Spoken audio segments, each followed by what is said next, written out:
Hello, welcome to the channel. Today, me and Bridger, we are here to help you purchase your first golden retriever, or if you haven't bought one for a while, make sure that you know what's going on and lower your anxiety and stress with regards to the process and make it something that's enjoyable. That's the idea. And so again, come along and we'll discuss at least 8 things that you need to know about, and we'll help you make a good decision for you and your family.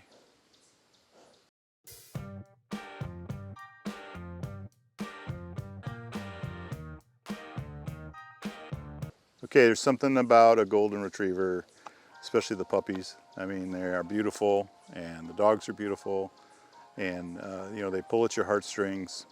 And when you've made a decision, you know that a golden retriever is something that you want. And a lot of new buyers will get intimidated, and you know, will see a sign at the store or give up on the breed altogether just because, you know, it seems like a barrier to entry. You know, if it's a good breeder, they are trying as hard to find you as you are to find them.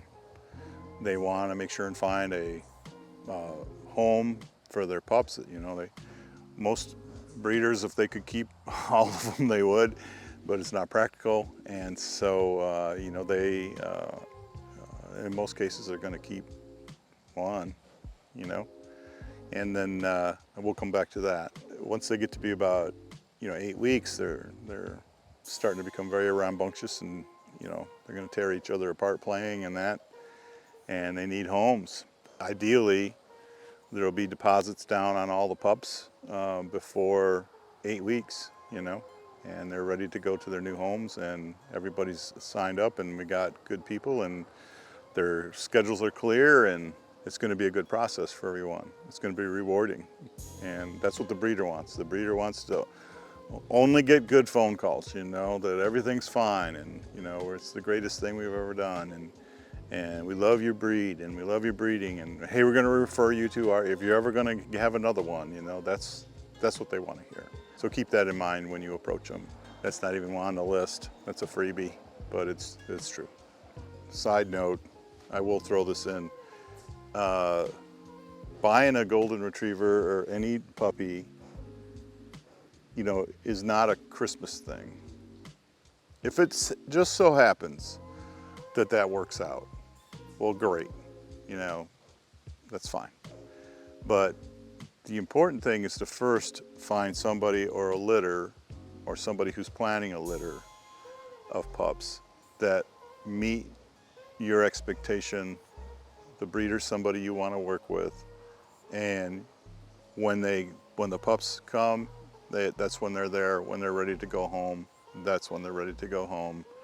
That's when you make your schedule. That's the right way to do it. It's not a birthday gift, you know, or a Christmas present, or Thanksgiving, or any of the other holidays. Sometimes that works out, but most time it doesn't, you know, and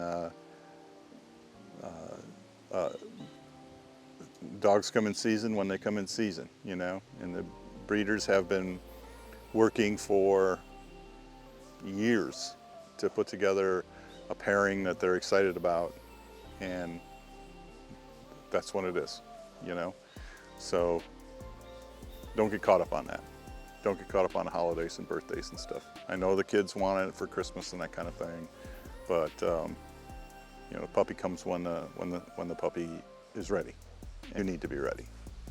Okay, number 1, when you're buying a golden retriever, you're buying a legacy of hundreds of years of selective breeding to produce that animal that you want. It represents the genetics and health that has been passed down through responsible breeding for years, okay? And unfortunately, some breeders view puppies as a side hustle, and that's kind of where the problems start.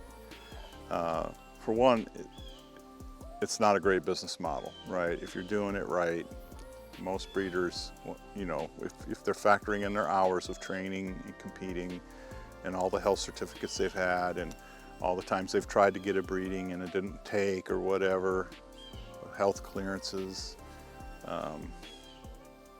you know, they've spent thousands of dollars. They're pursuing a hobby that they enjoy, a passion.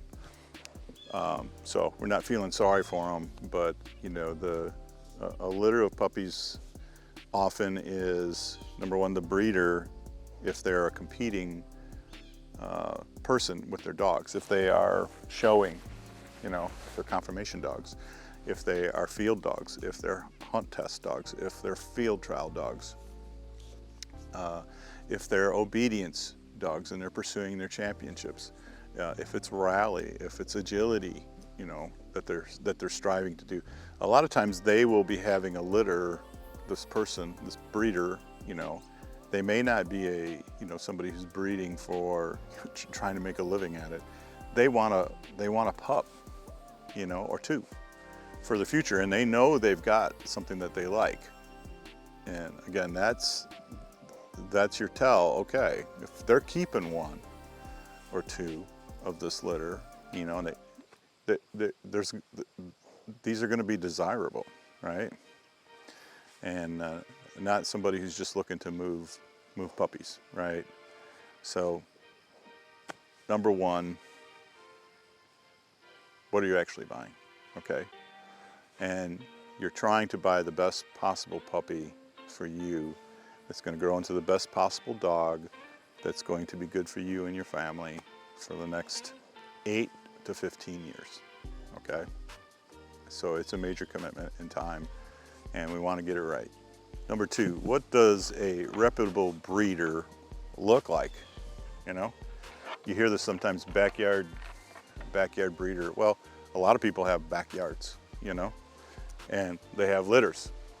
Does that mean you shouldn't talk to them? Absolutely not. It could be perfect, you know. One, they're proud of their health certificates. They're going to show you everything that they've done to make sure that their dogs are healthy, okay? They're not going to hide anything, you know, from you whatsoever. When the pups are born or before, you're going to be welcome to visit, you know, especially once you put your money down. But a lot of times there's this odd time where you haven't purchased one yet and you're trying to make sure that this breeder's right for you and this is what you're looking for. So they'll welcome you into the house. They'll welcome you in to see where the pups are. They'll welcome you in to see the whelping area.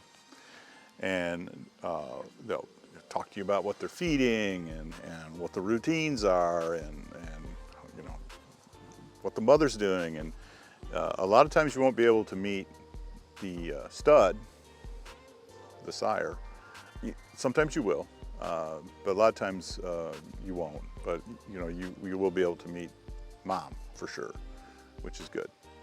And you can learn a lot from that, you know, alone. And the reason I say it is because a lot of times these days the stud is somewhere else, you know, and the dam was artificially inseminated. It's very common, and you know, and so the stud may be somebody who's won a lot of shows, a lot of prizes, or is a field trial champion or something like that. That's desirable. It's not a bad thing, you know. Again, are they keeping? Okay, so the registration types. So a breeder has it's given to them by AKC as the registration. When they register the litter, they can decide which pups are going to be available for breeding, and they check a box on the registration that they fill out for the puppies when the breeder registers the puppies. Okay. So they'll look at them and decide, well, and they may decide we don't want any of these puppies being bred. So that doesn't mean there's anything wrong with them. It means they want to, and AKC gives them the right to control who can breed these pups and still get the AKC registration, right? For the litter that those pups will give. And that's a way to control, you know, people just breeding dogs, right? The breeder ultimately looks at the person buying and says, you know, I mean, if a person who plans to breed is coming to a breeder and saying, I want to breed puppies, I don't know, it depends on who that person is. But it's the breeder's discretion whether they want to allow that, okay?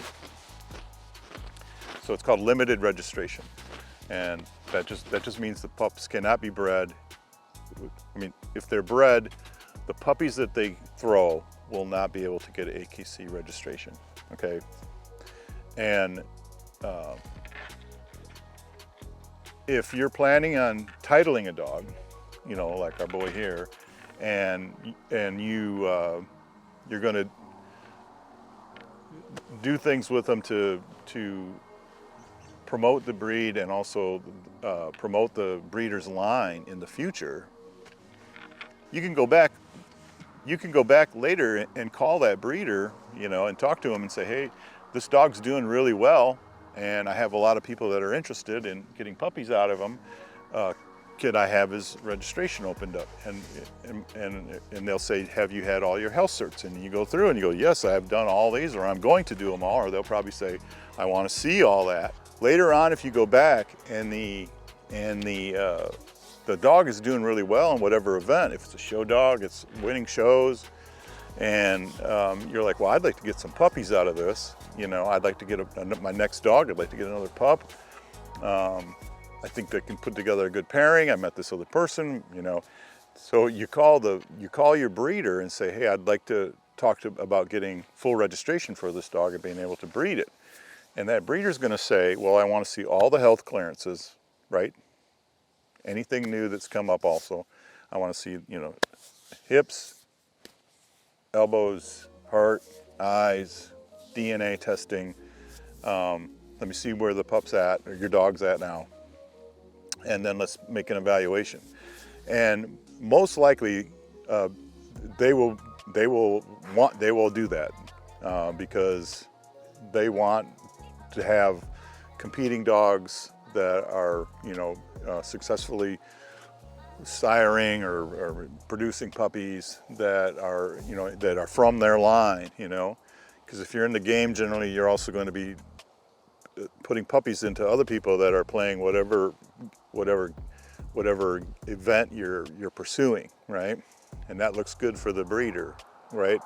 That he's producing dogs that are continuing to win and show well, or whatever the game is. And so that's how that works. Again, this video is for new buyers or somebody who hasn't bought a pup for a while. I just don't want you to get hung up on that. That's how it works. Generally, you know, when you take the puppy home, it'll probably have, if you're just gonna use it as a pet, or even if you're not, they may have limited registration until the dog is 2 years old.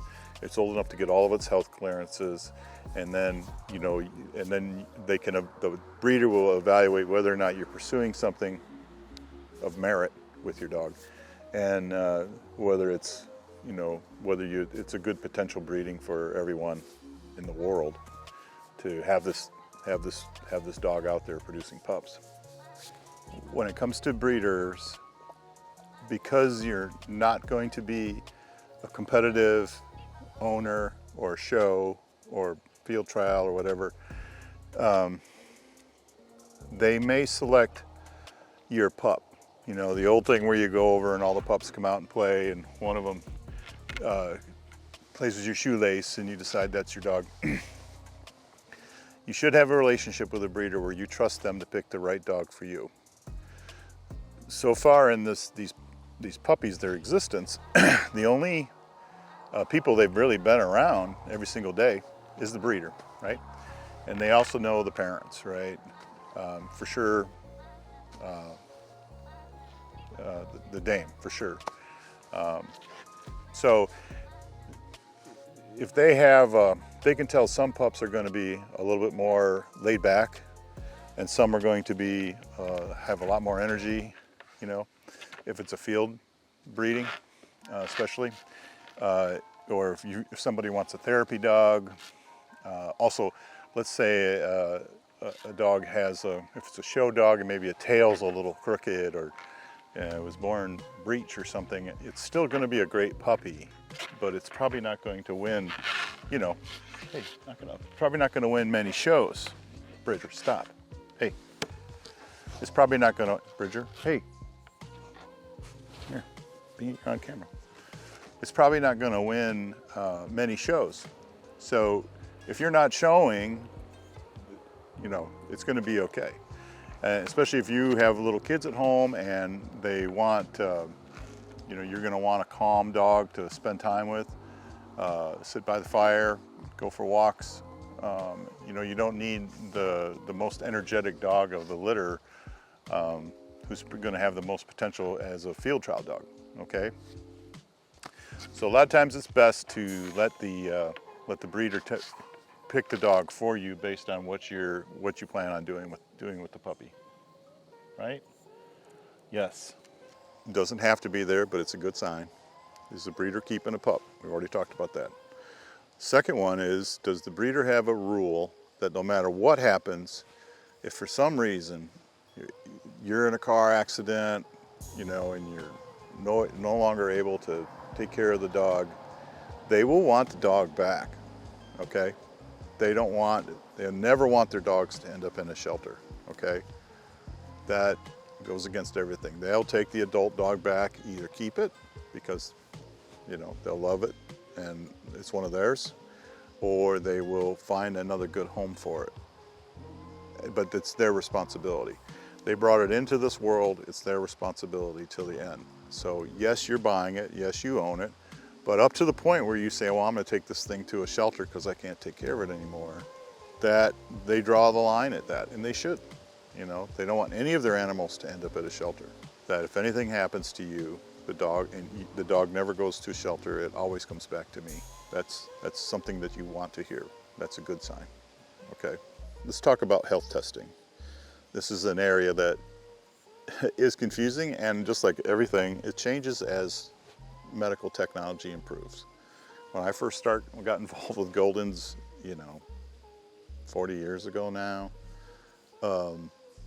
it wasn't like it is today with as much testing. I mean, the DNA stuff alone is amazing.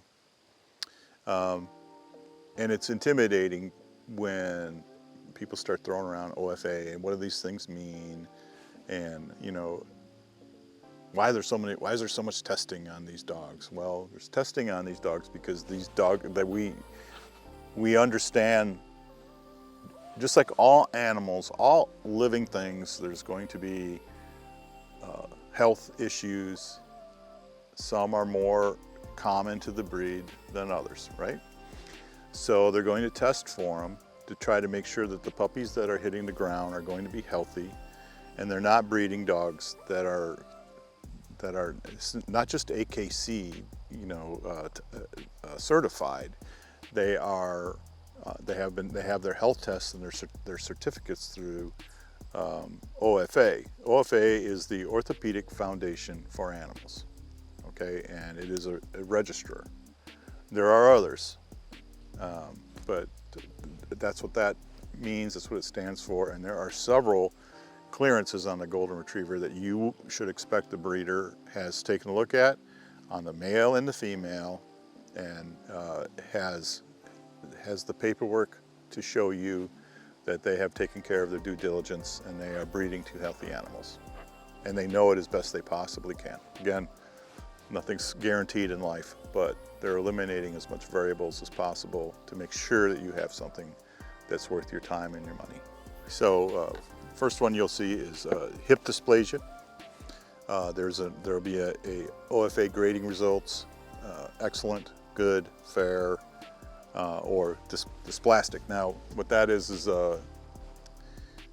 if a dog has hip dysplasia, that means basically the joint is not optimum, okay? Excellent is optimum, and then you can figure it out from there, and there's, you know, ratings on down, and you need a veterinarian and somebody who's capable of, they shoot an x-ray after it's 2 years old, and not the puppy you're taking, but the breeding pair will have this done.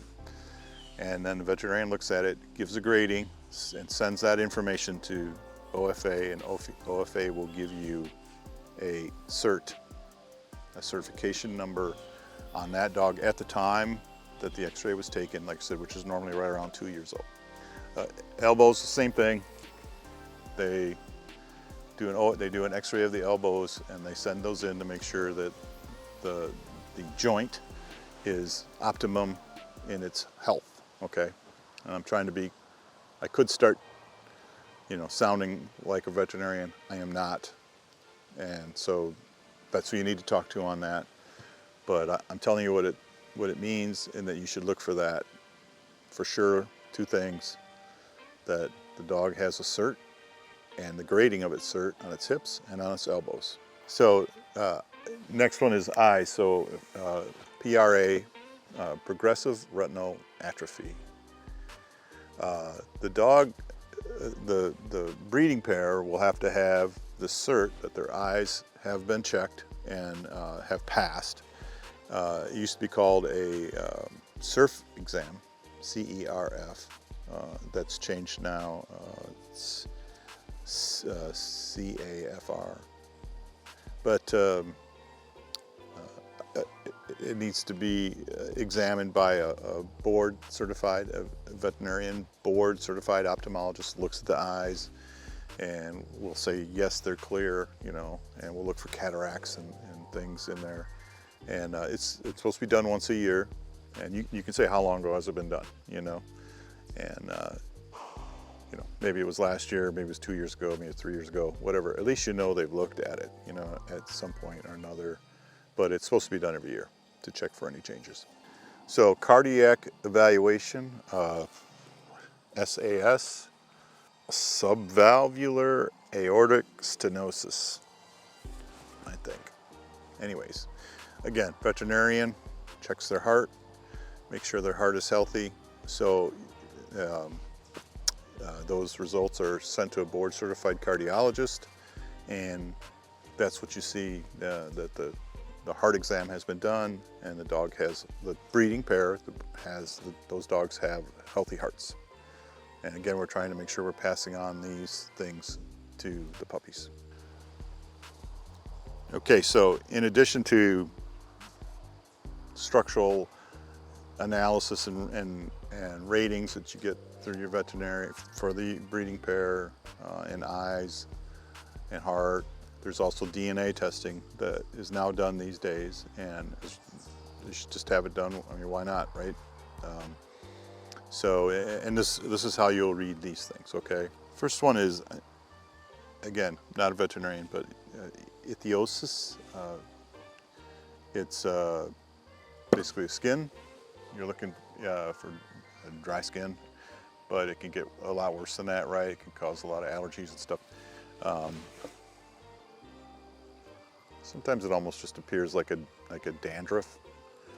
And so anyways, you're checking to see whether a dog is clear, a carrier, or affected. And obviously clears of the 2 breeding pairs. They're both clear, great. If one's affected and one's clear, that has some ramifications. But if one's a carrier and one's clear, then you should be okay. But if you have 2 carriers, you're going to have some group of those pups are going to have a skin disease. And so, ideally, and then the other one is affected. So you don't want any of the breeding pairs to be affected. That means they have it, right? It's in their genetics. So they'll pass that along for sure, right? So talk to the breeder and get their opinion on that. But you want to make sure, if possible, that that they've made sure that the pups are going to be clear of that. The next one is PRA1 and PRA2, progressive retinal atrophy. It will lead eventually to blindness in the dog. So we want to make sure that these dogs are clear of those. That's what it means. There's a DM. So DM is degenerative myelopathy, and that's similar to ALS, right? And it causes weakness, paralysis later in life, and so that's something we want to make sure that neither one of our dogs are carrying, our breeding pair are carrying. DM. Okay, NCL, I'm going to try this. Neuronal ceroid lipofuscinosis, NCL. So yeah, I'm struggling to say it, but it's a terrible disease. It's devastating. It causes premature death early, and dogs will get seizures and be unable to function. So it's another one. In golden retrievers, I don't know who other dogs that are carrying it, but it's one that we need to watch out for in the golden retrievers. You want to make sure that neither of the dogs are carriers of that. And the last one is GRMD, golden retriever muscular dystrophy. So it's muscular dystrophy. That one's extremely rare. So I am not an expert on that one. That one's you're going to need to talk to your. I'm not an expert on any of these. You're going to need to talk to your vet about them. So, how to verify all this? Well, in my previous video comparing conformation dogs to field dogs, I showed you that there's a website called Canine Data. People that are keeping track of their golden retrievers, you'll be able to find the breeding pair on there, most likely, and then each individual will have all their certifications. Okay, and you can also go to you can also search OFA. I've never done that before. Most of the breeders will have copies of everything. They're showing you that they have it for their dogs, and I mean, you can check it. It'll be registered against the dog's AKC number. And so you can kind of cross-reference and make sure that these things are done. Give you a better feeling about, that this breeder's been doing everything right. So when you meet the breeder, some things you should have, that they will like that you ask is, number one, you'll be aware of the health clearances and things that you're looking for. So you'll know what to ask for. You'll ask to see the OFA certifications and all that. Then you will ask for the DNA results, and you're going to make sure that both parents have had their DNA testing and how much they've done. It's a free country. You can decide to risk things if they've done some things and not others, but you should make sure that you're asking about that. They will expect that you're going to ask, and we'll be surprised if you don't know. Okay, for the amount of money that you're going to be spending on a dog. You'll be able to see, but you're going to be evaluating whether the puppies are raised inside of a house or are they in a kennel setting, and you'll have to make your own judgments on that. Both things work, but generally the ones that are raised in a house are more familiar with things that are going on in a house already. When they leave, they're going to be ready to go to another house. They won't be freaked out by that, having spent all their time out in a kennel somewhere.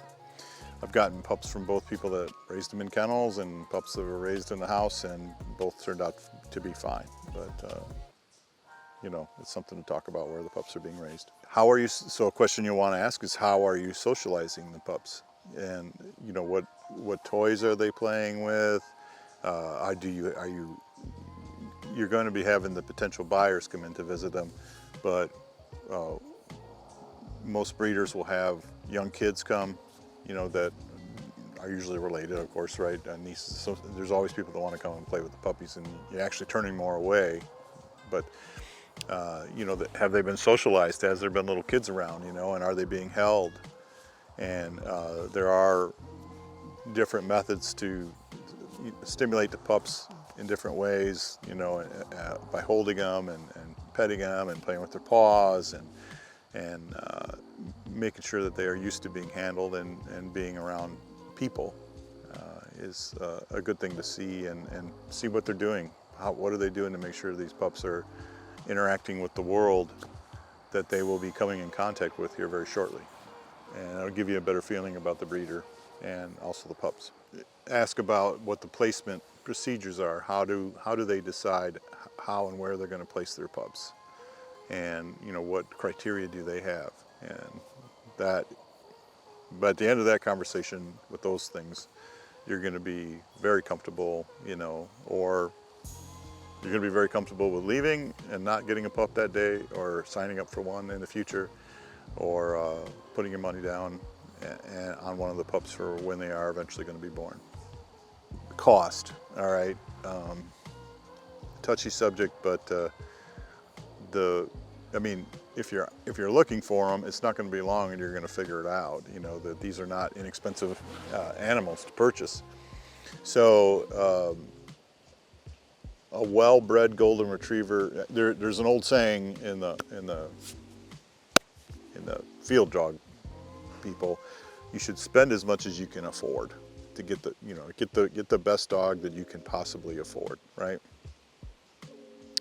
But it's reasonable to assume that you're not going to find a puppy for much less than a couple $1,000 today, and they go up from there. Today $3,000 is probably a good number. Next year or 2 years from now, whenever this video is being watched, who knows, right? But several $1,000s you should be planning to spend, right? And if that strikes you the wrong way, then I don't know what to tell you. It's an investment. I see, people spend a lot of money on foolish things. I don't. Most of us who are into dogs don't consider a dog a foolish investment. And when you average out the cost over, the lifespan of a dog, even if it's 8 years, you figure out your cost, and it's a fantastic investment. So that's what it is. But you can plan on spending that. If you see a golden retriever, for $800 and there's no health certificates or anything like that, and that it just says AKC or something, lay down. That doesn't mean anything. That's not telling you you're going to get a healthy pup. And again, it seems like if the breeder has 10 pups, they're going to be making a lot of money.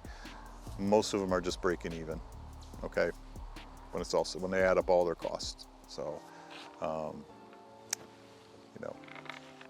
it's the cost of being in the game, I guess.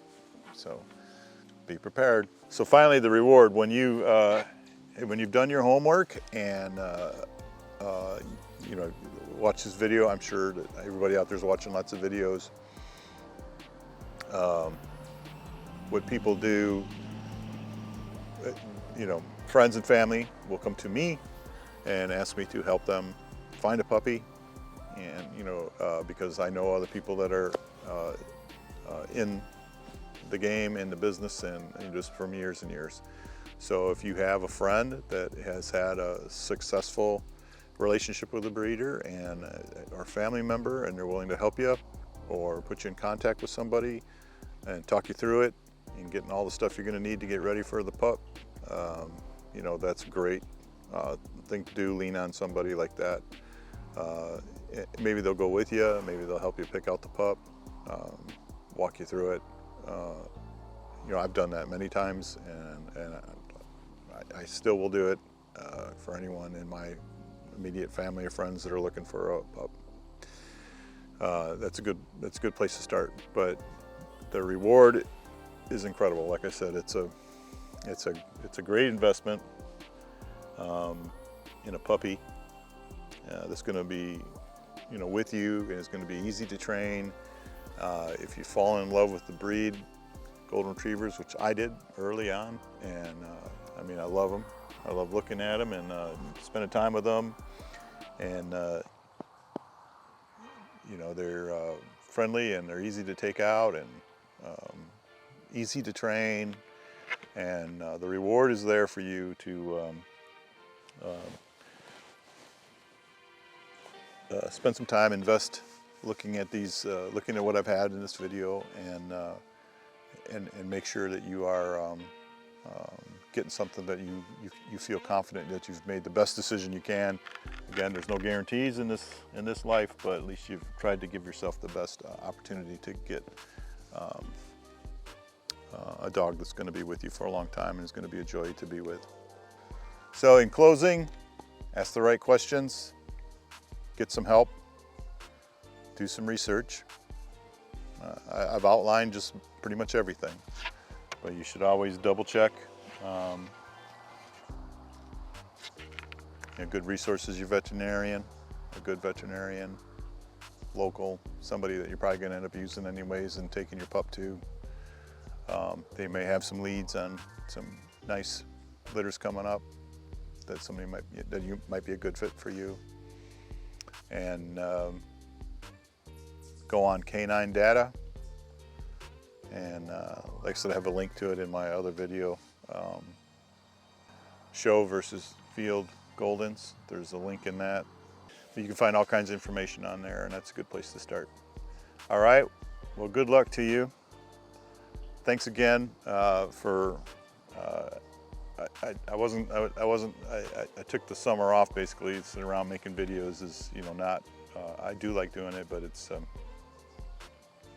there's other stuff I'd like to do in summer. And so I was watching one of my videos, the one I was telling you about that had field versus show Goldens, and it went over 5,000 views. And I said, I was watching, I'm like, if this thing goes over 5,000 views, I'm gonna do another video on golden retrievers for people. And then of course, in the meantime, while I was watching that, I've had a ton of questions from people, and I've just been documenting them and trying to figure out what's going to really add, some value here. There's so much information out there, and I want it to be worth your while. And for me to sit down and make a video and edit it, it might as well be worthwhile to people. It feels good when they are. So if you like this, yeah, of course I'll ask you to please subscribe to my channel, and I'll be working on doing other videos for you guys. Comments are good. If you have something you'd like to see explained, or anything regarding golden retrievers, I'll try to put something together that is valuable. All right. Have a good one out there, everybody. And good luck if you go get yourself a golden retriever. Do your homework. You'll be happy. You'll be happy that you did. You'll be happy that you saw this video, and you'll be writing me, thanks for the video. I couldn't be more happy. I did the right thing, and I got a great pup. Right? Is that right? Is that right? Sit.